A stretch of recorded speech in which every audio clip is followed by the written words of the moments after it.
Dude cinema review. కథ: గగన్. ప్రదీప్ రంగనాథన్ ప్రేమలో విఫలమవుతాడు. కుందన, మమితా బైజు, మంత్రి ఆదికేశవులు, శరత్ కుమార్ కుమార్తె. గగన్కి మొదట తన మరదలి ప్రేమకు ఆసక్తి ఉండదు. కానీ తర్వాత కొన్ని నాటకీయ పరిణామాల ద్వారా గగన్ తన మనసులో నిజమైన ప్రేమను గుర్తిస్తాడు. ఆ తర్వాత అతను మావయ్యకు వెళ్లి ప్రేమను స్వీకరించమని చెబుతాడు. ఆదికేశవులు సంతోషంగా వారి పెళ్లికి అంగీకరిస్తారు. ఆ తర్వాత గగన్, కుందన వివాహం అవుతుంది. కానీ మధ్యలో కొన్ని సమస్యలు ఎదుర్కొంటారు.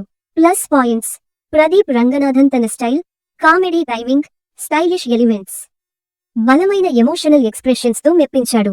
మమితా బైజు తన నటనతో ఆకట్టుకుంది. శరత్ కుమార్ సీరియస్ సీన్స్ లో తన టైమింగ్ తో పాత్రకు జీవం పోయేలా చేశాడు. నేహా శెట్టి మరియు ఇతర కీలక పాత్రల నటీనటులు తమ పాత్రలకు న్యాయం చేశారు. దర్శకుడు కీర్తిశ్వరన్ కామెడీ సన్నివేశాలను బాగా హ్యాండిల్ చేశాడు. మొత్తం ఎమోషనల్ సీన్స్, కామెడీ సన్నివేశాలు సమంజసంగా ఉన్నాయి. మైనస్ పాయింట్స్: హీరోయిన్ పాత్ర కొంత ఫ్లాట్ గా ఉంది. దర్శకుడు ఆ పాత్రను మరింత ఆసక్తికరంగా రూపొందించలేకపోయాడు. కొన్ని కీలక సీన్స్ లో కథ ఆసక్తికరంగా రాలేదు. సెకండ్ హాఫ్ స్క్రీన్ ప్లే మరింత బలంగా ఉంటే సినిమా మరింత ఆకట్టుకునేది. సాంకేతిక అంశాలు, బ్యాక్ గ్రౌండ్ స్కోర్ మంచి పని చేసింది. సాయి అభ్యాంకర్ సంగీతం సరాసరి స్థాయిలో ఉంది. సినిమాటోగ్రఫీ నికేత్ బొమ్మి చేత బ్యూటిఫుల్ గా తీసుకోబడింది.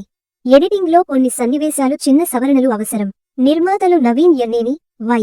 రవిశంకర్ నిర్మాణ విలువల్లో కాంప్రమైజ్ చేయలేదు. తీర్పు: dude, family, youth, full emotional comedy entertainer.